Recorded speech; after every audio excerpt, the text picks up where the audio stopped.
So to start things off here, I guess, how do you prepare for an opponent that didn't even play a game in the entire month of February? I was sitting, thinking about them today, and they could have put in 6 or 8 new sets that we've never even seen before, that no one's seen, because they haven't played in a month. So it is very much, in some ways, we're preparing for a team that we haven't played it, or seen play at all in a long time. So it is what it is. I mean, I'm sure they'll be excited to be playing after their players have been sitting there for basically a month without having a chance to play a game. We'll swing it over to Paul Jones. Paul, go ahead.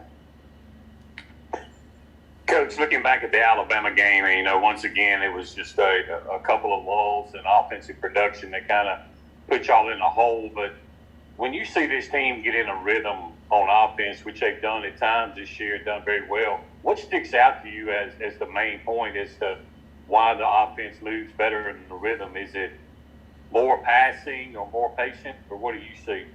When we're in a rhythm, I think our best offense comes off of our defense when we get stops. Like the one thing that really hurt us in that last game, we didn't get enough transition baskets, and I thought a lot of that was Alabama doing a great job with their transition D. They missed 44 shots, and yet we only came up with 6 fast break points.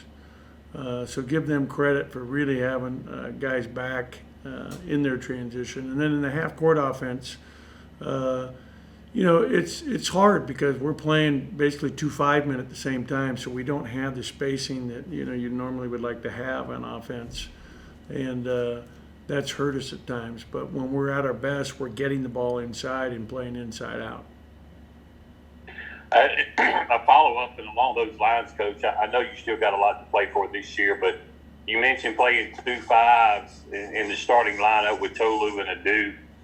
Is that something you see next year moving forward if Adu moves on and Tolu moving to the 5? Yeah, I mean, that's where he's at his best, but having more space around him to be able to operate, and having a perimeter player at the 4 spot who can stretch the floor and shoot it some.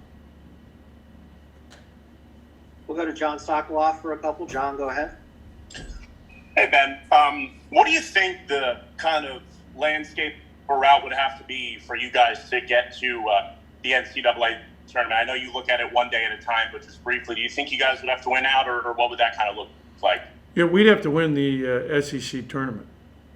Yeah, I mean, 4 games in 4 days. That's what it would come down to.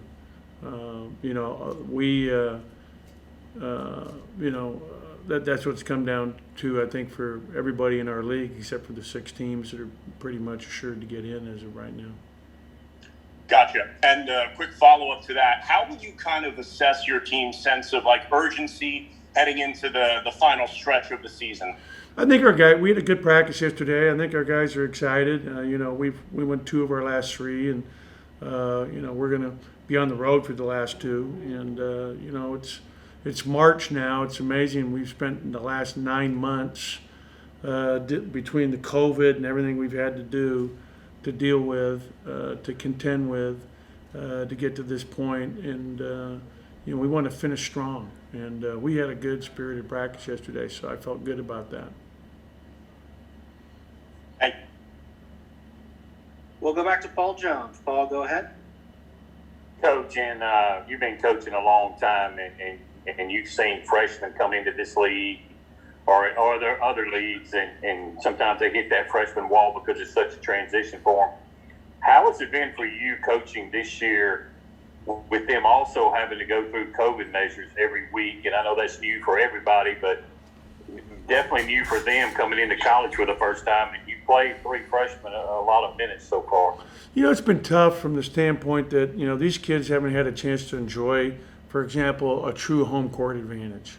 They haven't had a chance to, really be together off the floor as much as you would want to have them be because of COVID. You're trying to encourage them to live alone, stay apart.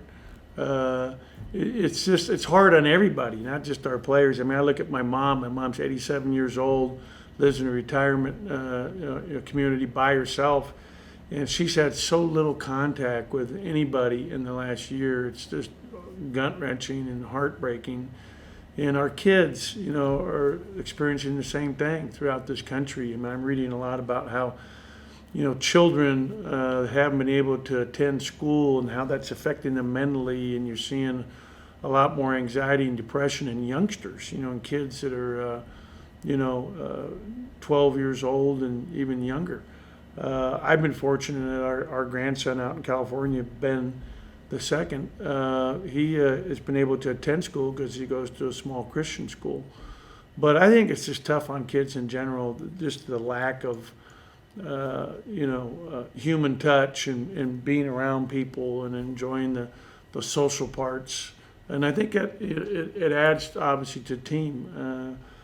And like when we are together, we're forced to be together when we go on the road. I think it's a positive. I mean, I've said that, you know, I mean, like we won 4 road games this year, and part of it is just being together. I think it's something that everybody, is longing for. So hopefully, as the vaccines continue to roll out, we're going to get back to a sense of normalcy here by next fall.